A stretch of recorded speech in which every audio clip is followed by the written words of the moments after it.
Sugar. Over the course of my time on YouTube, if you watch me, you would know I consume a lot of sugar. I consume a ton of sugar. I've gotten a root canal probably because of the amount of sugar that I take in.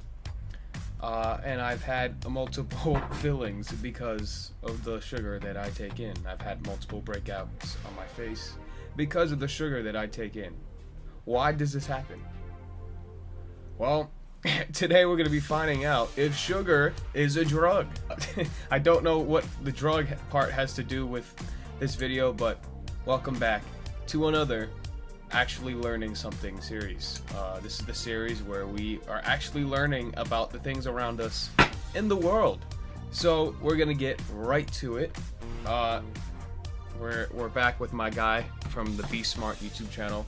I'll leave a link in the description to that channel because he actually has some interesting videos. So we're gonna get right to it, man. Because I'm excited. I'm ready to see if I'm addicted to a drug.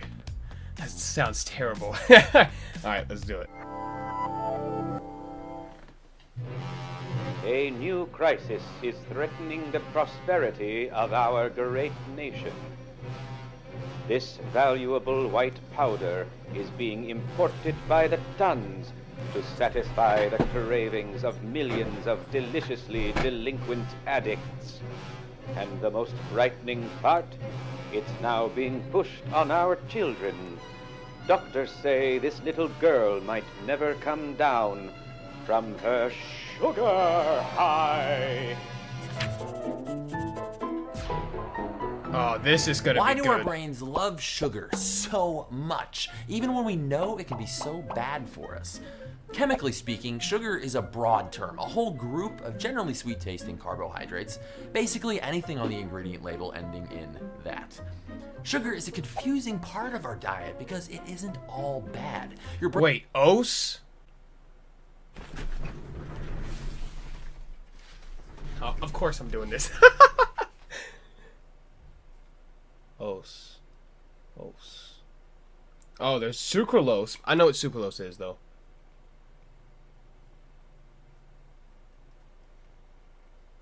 Yeah, there's only one thing in Prime that ends with os, and that's sucralose. And sucralose isn't technically sugar, so yeah, man. I mean, there's only 2 grams of sugar in Prime, so almost a sugar-free drink. Another reason why you should get yours today. Brain consumes 1/5 of your daily calories, and it pretty much only wants those calories in the form of glucose. So it's no surprise that our brains reward us when we eat sugar. When we take a bite of food, certain molecules activate receptors that are spread all over our tongue. Taste buds evolved to pick out flavors that were important to our ancestors' survival. Bitter flavors could signal poisonous foods. Sour might signal unripe or spoiled foods that can make us sick. But sweet tastes told our ancestors they'd found a quick, easy energy source. Those taste buds send signals to the brain, activating networks that help us learn whether we like what we're eating or if we should try it again. And sugar is a flavor we're born to crave. It's all worked out fine when sugar was hard to find, but today sugar is everywhere we look. The sugarcane plant was first domesticated around 8000 BC. People would chew on leaves for a sweet treat. By 327 BC, one of Alexander the Great's generals spoke of a reed in India that brings forth honey without the help of bees. But crystalline sugar remained rare until around 500 AD. Arab traders used technology to make sugar on a large scale, and during the Muslim conquest of the Mediterranean, sugar followed wherever their armies went. But despite hundreds of years of trading, sweet salt was still a rare and expensive luxury, until a guy named Christopher Columbus brought sugarcane to the New World. Yeah. Over the next few centuries, millions of African and Native American slaves were put to work making sugar, which got turned into rum, that which is got turned terrible. into money, which funded more slave trade, which produced more sugar. When Europeans realized sugar made other imports like coffee, tea, and chocolate actually taste good, suddenly people were adding sugar to everything. everything. Between 1700 and 1900, the average person in England went from eating 4 pounds of sugar a year to nearly 100 pounds annually. Now, I'm not saying our evolutionary sweet tooth molded most of Western world history, but I'm not saying that either. Today we find sugar in obvious places, even in natural foods like milk and fruit, but it also sneaks into foods that you wouldn't expect, like tomato sauce, yogurt, crackers, peanut butter. We even put sugar on our, what do you call them? Headache candies? Nutrition experts say it's best to only add about 25 grams of sugar a day to our diet, which is a lot less than you think. Yet the average American consumes more than 3 times the recommended amount, translating to about 66 pounds of added sugar every year. Hey, fun fact about sugar. Shout out Jason, my friend Jason told me this. Yeah, and you know it's gonna be good because my name is Jason and I have a friend named Jason. We got that Jason connection. But shout out to Jason, man.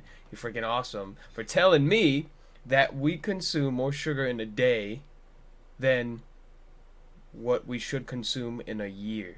I think that's what he told me. I'm pretty sure that's what he told me. But that is wild. So I probably consume like enough sugar in a year than a lot of people should in a lifetime. It's crazy.